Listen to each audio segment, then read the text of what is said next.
Hi everyone, it's Gina from Contemplating Beauty. I am gonna record myself here. I actually spoke to a women's group last week on the topic of identity, but it didn't get recorded. And in my unsavvy technical mind, I couldn't think on my feet when we were having Skype issues. We had to use FaceTime instead, and because, like I said, I wasn't thinking on my feet, technically, I could not just think outside the box and record myself on my iPad and FaceTime on my iPhone, and either way, doesn't matter. It didn't get recorded, so I am recording today, and like I did last week when I gave my speech, I had given my dog a little something. Like I sort of drugged my dog, but it's okay. It was like his arthritis meds. I just gave him a little bit early and like a little bit extra than I normally give him. So hopefully you guys won't hear him bark too often. And hopefully my eyes won't be an issue. Last week I had an issue with my eyes. It looked like I had Botox. Oh my goodness. Well, another thing happened with my eyes. I went to put like a little bit of a highlighting white shadow up here and realized I used the brush that my niece had used last, which is full of glitter. So if you see any glitter, it's not because I was trying to get glammed up. It's just because I didn't know the brush was full of glitter. So anyway, how are you? Today I'm going to be speaking a little bit about identity. And I was wondering if any of you ever heard that you're God's beloved. And if you've ever contemplated, if you've heard of it, if you've heard that you are, have you ever contemplated what it might mean to be God's beloved? What if you knew that your core identity was found in being God's beloved? Would that stir you in any way, or would it just be sort of an empty fact? Just something that we kind of know to be true, but it doesn't really mean anything. What if I told you claiming this truth as your identity could change your daily life? And by doing so, it would give your spirit a sense of peace and calming. Here's what the dictionary definition is of claim. It's to state or assert that something is indeed the case. It's an assertion of the truth of something. God calls us his beloved, and being his beloved expresses the core truth of our existence. Up until about 4 years ago, I did not identify with that. I did not claim that as my truth, and I did not identify with this truth. And it wasn't until I did that I saw my daily life change. I felt like I was sort of in an identity crisis because I was not identifying to being God's beloved, but I was constantly identifying and getting my identity from all these other issues and from people and from situations and circumstances. And I'll get into more of that a little bit later. So I've known it's been factually true since I've been a Christian, but I never really made it my own up until probably the last few years. There's a big difference between knowing something to be true, but then believing it, but then also to claim it. I'm going to use that word a lot, claim. This distortion, because I feel like that's what this is, it's an identity distortion crisis, so to speak. This started for me at a really early age. I lived in California until I was about 7. I moved here when I was in first grade to Minnesota. And I have a brother and sister that are older than me. And so when we were back in California, I was 5 years old, and they had started school before me because they were older than me. And so I needed some place to go in the morning, like daycare. And so my parents sent me just like 4 doors down from where we lived. It was a lady that did in-home daycare. And when they dropped me off every morning in the driveway, I would just run up to the door, and Jackie would meet me at the door, and that was that. But I noticed after a couple of weeks that it wasn't Jackie that was there to greet me at the door. It was her brother that answered the door, and he would always answer the door wrapped up in a blue blanket. And my little mind, I had no idea. I figured he was just rolling out of bed and just came to the door, but it it turns into a story of sexual abuse, actually, and he continued to sexually abuse me for about 9 months. And I won't get into all the details. I really don't need to get into the details, but my parents knew that I did not want to go back to this house, but they couldn't figure out why. I mean, obviously, I didn't know how to express this at such a young age. But they brought the police into it with me, and they were actually able to get the truth out of me to find out what was going on. And they um, they did. They got the truth out of me, and obviously I didn't have to return. I was able to communicate what was going on, and it's abuse like that that really does something to someone. Um, it's a deep wound that you carry, and it's inevitable that that wound is going to play out later in your life somehow. So all unhealed wounds will show up in our lives later. But there were three things that I believed about myself because of the abuse that I endured. One was that I was unloved. The second one was that I was trash. And the third one was that I was unworthy. This torment led me down a long road to unhealthy behaviors and even mental illness. I also believe that some of the physical ailments I've endured have probably come to carrying such a wound for so long. I eventually got into counseling, and I did something called inner child work, which helped a lot. I started to find some freedom. That wasn't until a few years ago.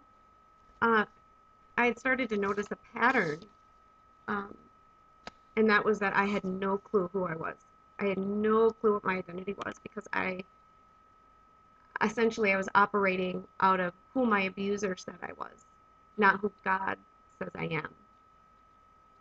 I kept identifying to what happened to me, and I was going to the wrong place for my identity. Mostly, identity issues and struggles come from believing something about ourselves that simply is not true. I think, though, our biggest issue is that when it comes to our identity, it's not what do we identify to, but who. Who do we identify to? Today, I'd like to talk about 3 areas in our lives that cause identity distortion. The first one is careers. The second one is trials, which would be something you're currently going through. So not the past, but something you're currently going through. And the third one would be wounds. And that would be like an example I just gave. That would be past wounds that you haven't dealt with. So the first one is careers. And, oh, I just want to back up for 1 second. When I talk about those 3 things, I want to share more about what our true identity really is, why I believe it's crucial to claim it, and why I think it's so life-changing. So the first one is careers, and I'm sure I'm talking to many different women that have careers, maybe teachers, or maybe there's some lawyers I'm talking to, homeschoolers, mothers, wives. I, for one, didn't make it to college. I actually had to Google how to do an outline for the speech. But this leads me to talk about my journey a little bit, where career comes into play in my life.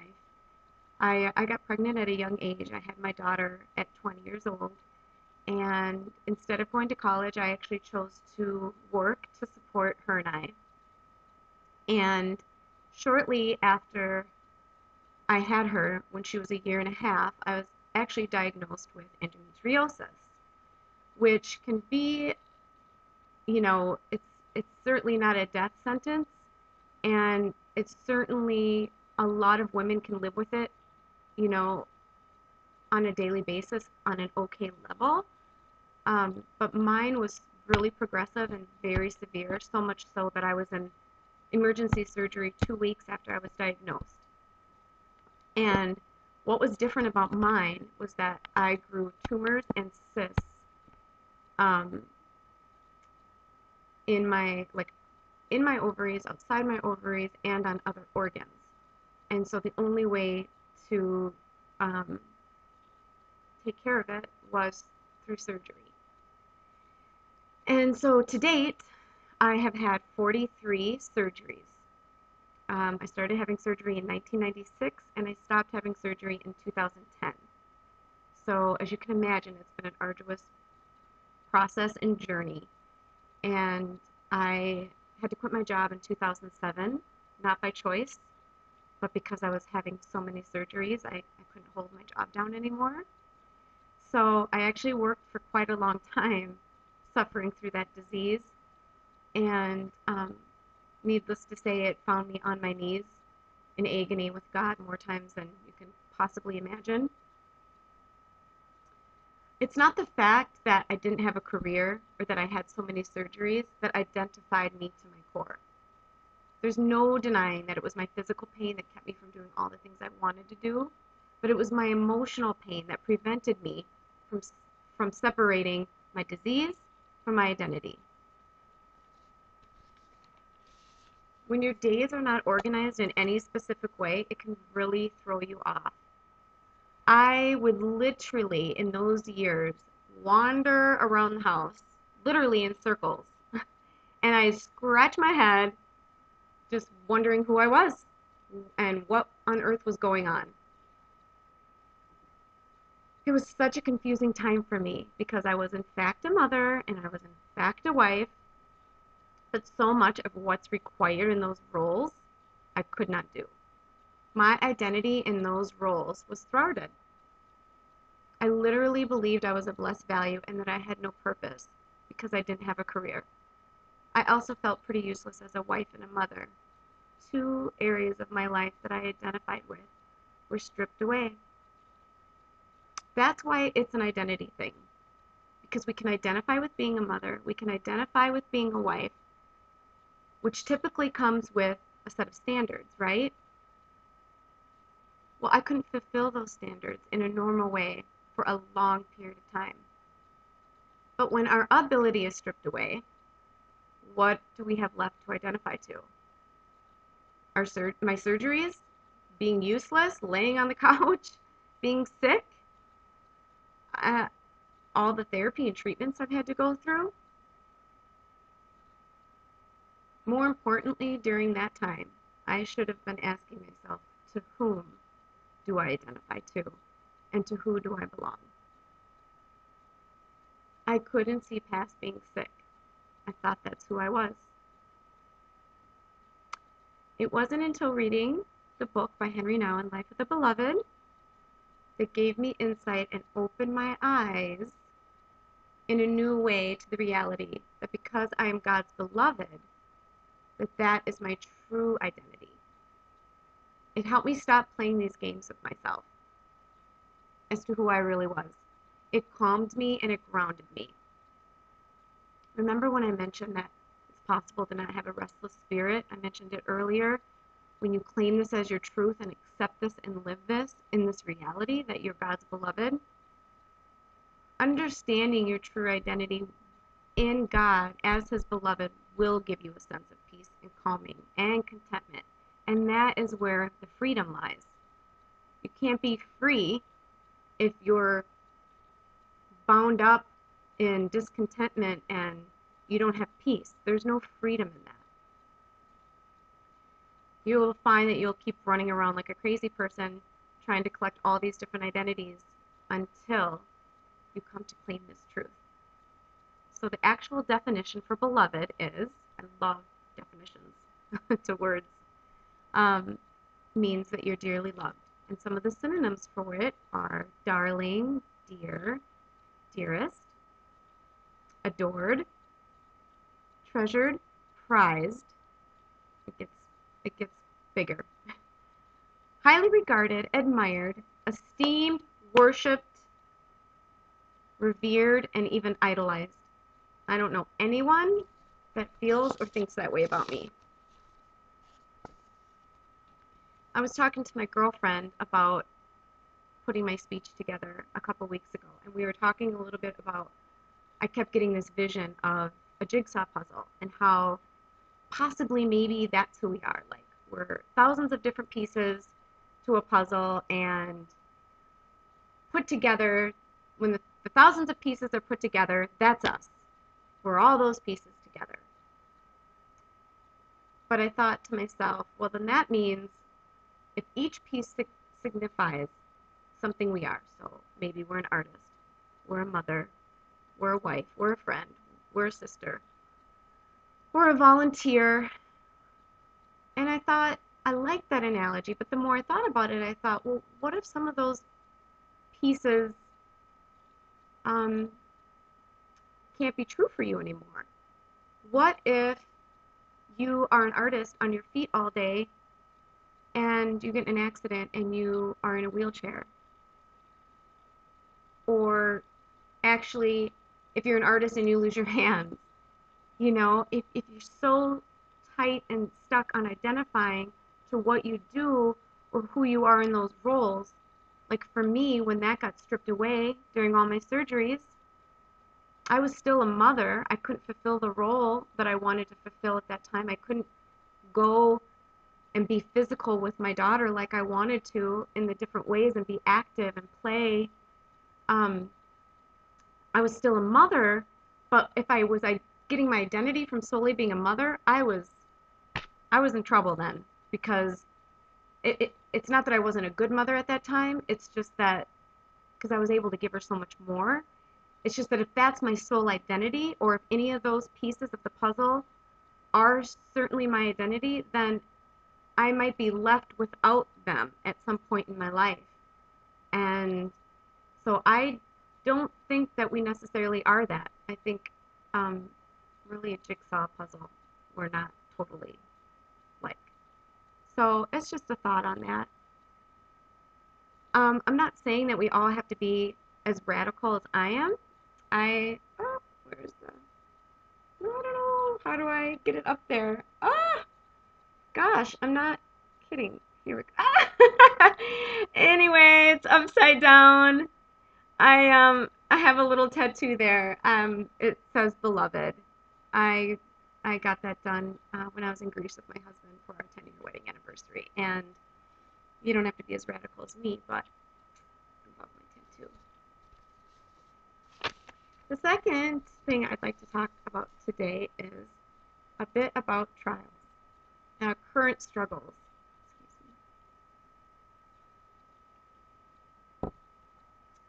This would be something that you are currently going through. It could be a divorce, it could be an illness, it could be a mental illness, physical illness, an addiction, anything that you're struggling with currently. And the person that I would like to talk about today would be Kay Norman. If I know her like I think I know her, if and when she listens to this, she's going to be wondering what on earth is going to be coming out of my mouth next. Kay Norman is my mother-in-law, and she is a breast cancer survivor, I think 3 times, and they are all 3 different cancers. And in 2009, when she was currently going through it, she lives in Michigan, and we were visiting for some reason. We were at a grocery store. The grocery store out there is called Meijer or something like that. Anyway, we were shopping there, and I saw on the end cap of an aisle. Sorry, I worked in a grocery store, so like I know the technical name for at the end of the aisle. When you see products and merchandise at the end on the side, that's called the end cap. Anyway, there was all this pink breast cancer survivor, like cups and keychains and all the different kinds of, not souvenirs, but do you know what I'm talking about? That pink stuff, breast cancer awareness. And so I was like, hey, come look at this, because she was currently going through this. And I was like, look at this. There's like so much is like exploded here. And I was like, look at this stuff. Isn't this cool? And you should get something, or, something like that. And she came up to me and she's like, girl, I don't need that stuff. And she rolled her eyes and walked away and laughed at it. And I was just shocked. I was like, I had never heard anybody talk about going through cancer like that. I'd never seen somebody respond to this pink cancer awareness stuff this way. It shocked me, but I really liked how she responded, because even though her response was out of the ordinary, she talked to me as though it was something she went through or that she was going through, but not something that was defining her. I think the reason that the pink stuff is so popular is because we can identify to that, and there's nothing wrong with that.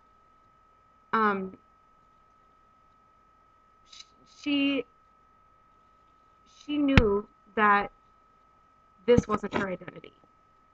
There's a big difference, between something that you're going through and something that feels like it could name you, but then really standing up and knowing the difference. Like, this was a woman that really claimed who she was in God, and she knew that she didn't need any of that pink stuff. She just knew it. She identified with the cancer. How could she not?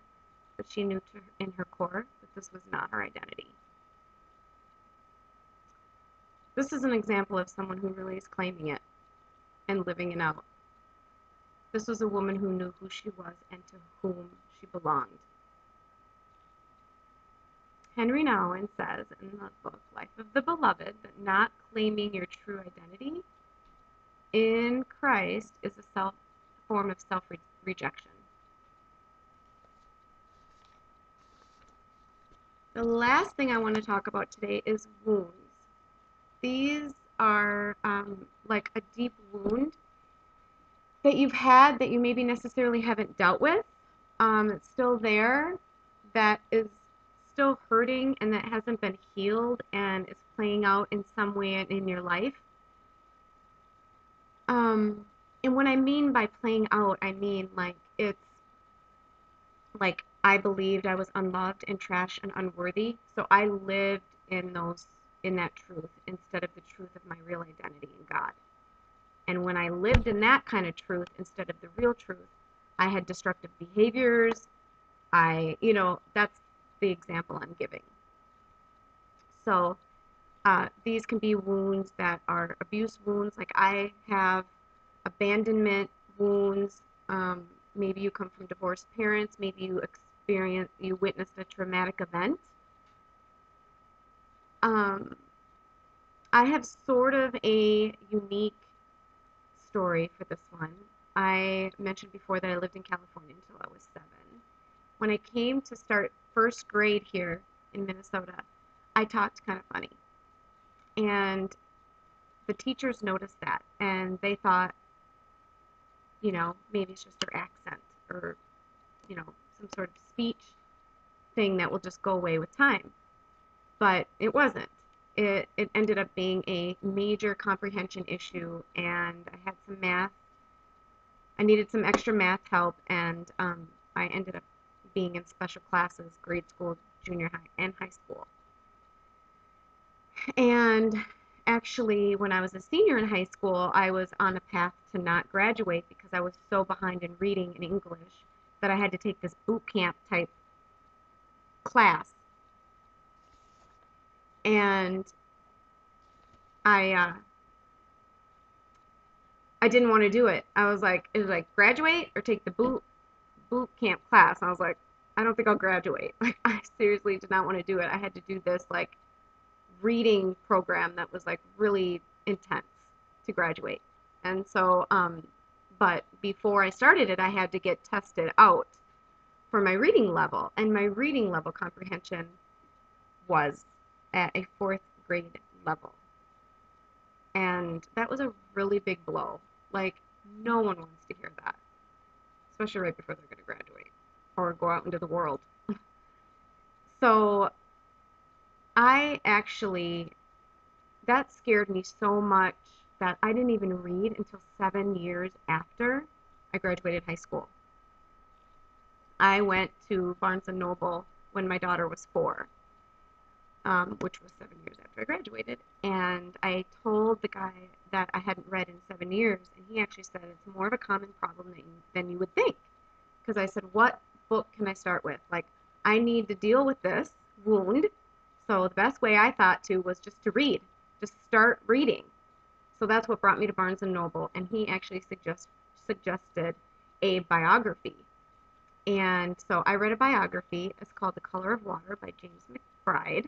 Write it down. It's an amazing book.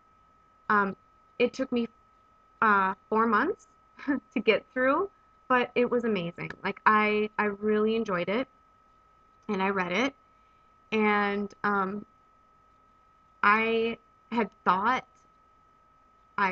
well, actually, I knew that I thought that I was dumb. I mean, I was operating out of what the teachers kept telling me, that I would struggle with this for the rest of my life. And it's really hard to tell an adult that their reading comprehension level is fourth grade. And so that was big. So that was huge. But then when I became a Christian, I knew that I wanted to read the Bible. But I had no clue where I was going to start. I didn't just necessarily have to read the Bible. I wanted to read the Bible. Like, I knew I wanted to learn about Jesus' life. And so the way to do that was to read the Bible. But with what I had been told, about my comprehension level, I just thought, there's no way this is going to happen. And I was like, God, you need to give me a way. So I'm an avid thrift shopper. So I found a book by a Tim LaHaye, and it was like a 1974 edition of this book called How to Study the Bible for Yourself. And it takes you through different books of the Bible, which I was like, there's different books of the Bible. I thought it was one book. I learned about the different books of the Bible, why to read those books, when to read those books, how to memorize, when you should highlight, where to start, and it got you on this program. And I actually read the New Testament in 6 months. And it was so amazing, because not only was I reading the Bible, I was like comprehending it in a profound way. And it's like everything that I had been told about what I could do with reading didn't exist. It's like, hello, people, I'm reading the Bible now. I'm not just reading books. I'm reading the book. It's a scary thing. It's like Chinese if you don't have any clue, where to start, even for people that don't have comprehension issues. So this was just a huge victory for me. And God totally removed the line of thinking that I am dumb. I was operating out of what they were telling me. I kept identifying to that. I thought that was my identity. I thought I was dumb because of what they told me. And now that thought is completely removed from my head. I can't even relate to it anymore. And, it's just because you can identify it as something doesn't mean that it's your identity. The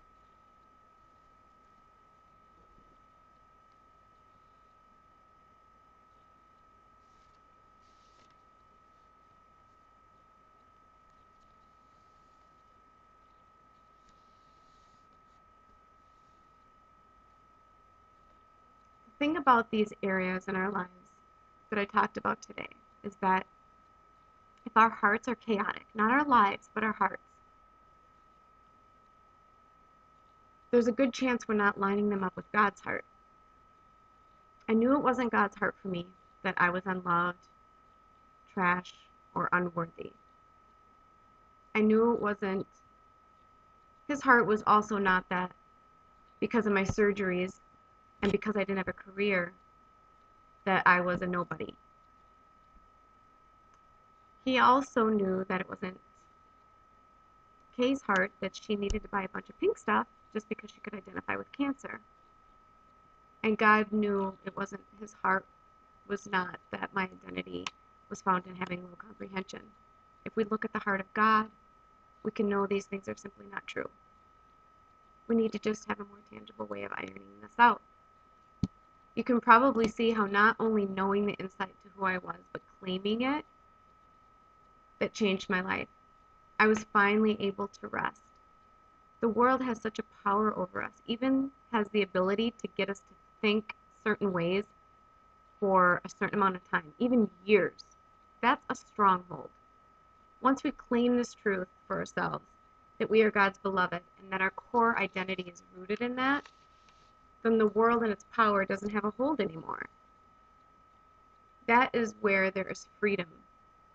And that's why this is such a truth with freedom. We don't have to spend the rest of our lives searching for our identity. It's already been found. No doubt that we will need to turn some things off. And I don't mean just TVs or cell phones. We also need to turn our minds off. There's a reason why the verse, "Take every thought captive," exists. Claiming your true identity will sort of force you to take every thought captive. The thoughts like thinking that my whole identity is wrapped up in being a mother or a wife, thoughts like I am who my abuser says I am, we need to stop these false identities in their tracks. Being the beloved expresses the core existence of our truth. God has called us by name from the very, very beginning. We've just gotten off track because all that has happened to us and all that is happening. But we can fight back. We can take what is ours, our place in his hands and in his heart. We don't belong to the world. We do not belong to who it says we are. We shall tire ourselves as we claim and reclaim our soul identity, which is found in the one who made us. I don't know about you, but it feels like I can stop fighting. Just because we can identify to something does not mean that it's our identity. Every time you listen with great attentiveness to the voice that calls you the beloved, you will discover within yourself a desire to hear that voice more and more longer and deeper. It's like discovering a well in a desert. Once you've touched wet ground, you want to go deeper. Becoming the beloved means letting the truth of our belovedness become enfleshed in everything we think, say, and do. Accepting that you are God's beloved is much like claiming a prize. You've won it, so take it. Thank you so much.